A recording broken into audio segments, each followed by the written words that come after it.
Hello everyone, जय माता दी सभी को। कैसे आप लोग माता रानी की कृपा से स्वस्थ होंगे, यही उम्मीद है माता रानी आप लोगों पर हमेशा कृपा दृष्टि बनाए रखे। आइए जानते हैं इंद्र एकादशी पूरे भारत में कब मनाई जाएगी, इस पे पितृ पक्ष में पड़ती है। पितरों को खुश करने के लिए ऐसे 10 उपाय कौन कौन से हैं जिससे हमारे घर की बर्बादी रुक जाए। और पैसा तो हम बहुत कमाते हैं पर पैसा रुकता नहीं है, बीमारी हारी लगी रहती है, घर के कलेशों में पैसा बर्बाद होता रहता है। क्योंकि पितृपक्ष में पितृ खुश नहीं होते हैं तो हमें उन चीजों का सामना करना पड़ता है। उनको पक्ष में हमें पितरों को कैसे खुश किया जाता है, आइए जानते हैं। इंदिरा एकादशी पूरे भारत में 17 तारीख को ही मनाई जाएगी और इसमें अब की बार बिल्कुल भी कंफ्यूजन नहीं है। इंदिरा एकादशी 17 तारीख को ही मनाई जाएगी। पितृपक्ष में एकादशी एक ही पड़ती है जो इंदिरा एकादशी होती है, और ये आम एकादशी नहीं होती, बहुत एकादशी प्रभावशाली होती है। ये पितरों को मोक्ष के लिए भी बच्चे व्रत रखते हैं, क्योंकि पितृ हमारी पृथ्वी पे 16 दिन के लिए आते हैं और वो घूमते रहते हैं कि हमारे बच्चे क्या कर रहे हैं, वो देखते रहते हैं। तो पितरों को मोक्ष की प्राप्ति के लिए हम उनके लिए व्रत रख सकते हैं और उनको तर्पण कर सकते हैं। उनको तर्पण किस प्रकार से करना और कैसे करना है, कैसे हमें संकल्प लेना है पितरों के लिए हम एकादशी का व्रत रखते हैं, किस प्रकार से कैसे दिया जलाना है, आइए इसी टॉपिक पर मेरा वीडियो। 10 नियम ऐसे कौन कौन से हैं। सबसे मेन होता है एकादशी के दिन हमें सुबह उठना है।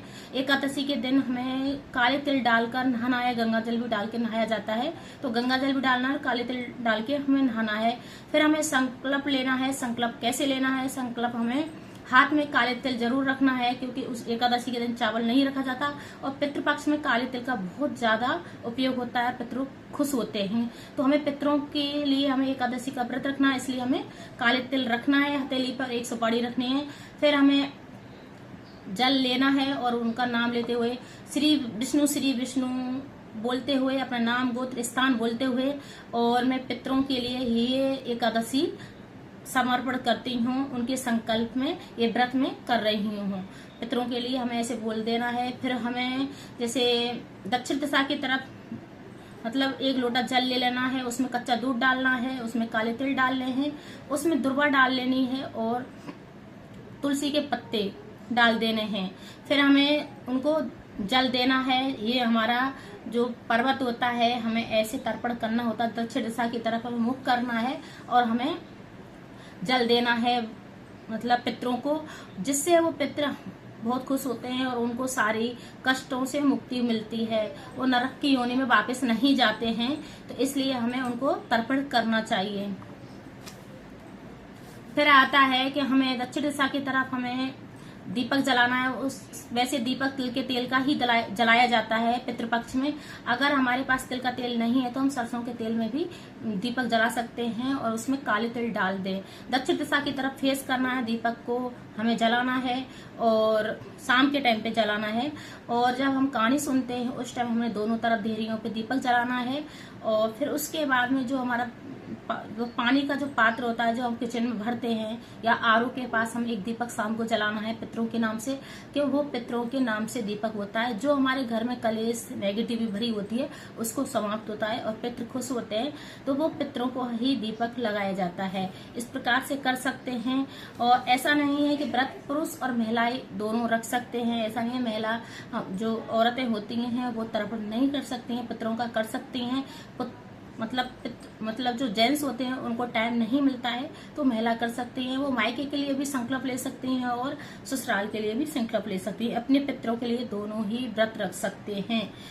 अब आता है जैसे पितरों का संकल्प मायके के लिए हम करना है तो अपने मायके का नाम गोत्र बोलना होगा। अगर हम ससुराल का व्रत रख रहे हैं, ससुराल के पितरों के लिए व्रत रख रहे हैं, तो अपने ससुराल का नाम गोत्र स्थान ये बोलना होता है और उनका नाम लेना होता है। हम पितरों आपको हम अर्पण करते हैं, ये व्रत हम आपके संकल्प में रख रहे हैं। ऐसे इस प्रकार से हमें संकल्प लेना है, उन्हीं के लिए तर्पण करना होता है, समर्पित करना होता है पितरों को।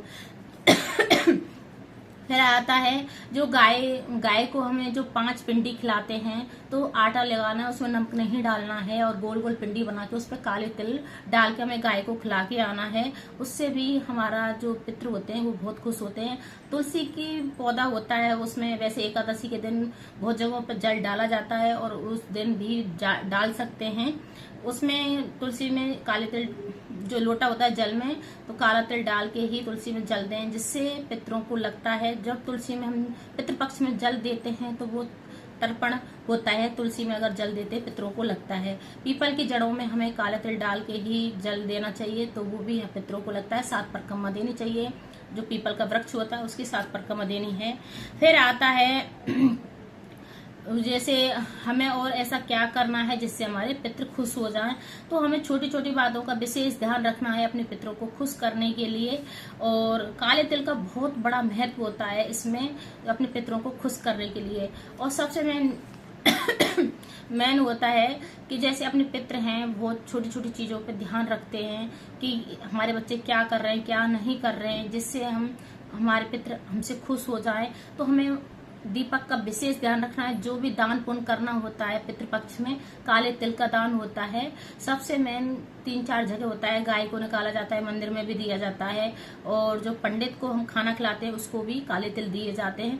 तो जैसी सामर्थ्य उस हिसाब से आप कर सकते हैं, पर काले तिल का बहुत बड़ा महत्व होता है पितृपक्ष में। अगर मेरी वीडियो अच्छी लगे तो लाइक करें, शेयर करें, कमेंट करें, सब्सक्राइब करें। हर महादेव कमेंट में जरूर लिखें। पितृपक्ष चल रहा है तो भाई ज्यादा से ज्यादा मेहनत करें पितरों को खुश करने के लिए, जिससे हमारे घर की बर्बादी रुके और हमारे घर में खुशहाली का बना रहे। क्योंकि जहाँ पितृ दोष होता है वहां पे हमेशा कलेश और चिक चिक होती रहती है और सारी बीमारियां लगी रहती हैं।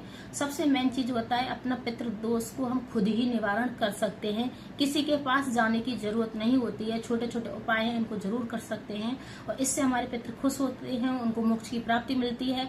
वो फिर उन्हें दोबारा से नरक की योनि में जन्म नहीं लेना पड़ता है और वो हमेशा स्वर्ग के लिए चले जाते हैं, मोक्ष की प्राप्ति के लिए उनको होता है। जय माता दी सभी को।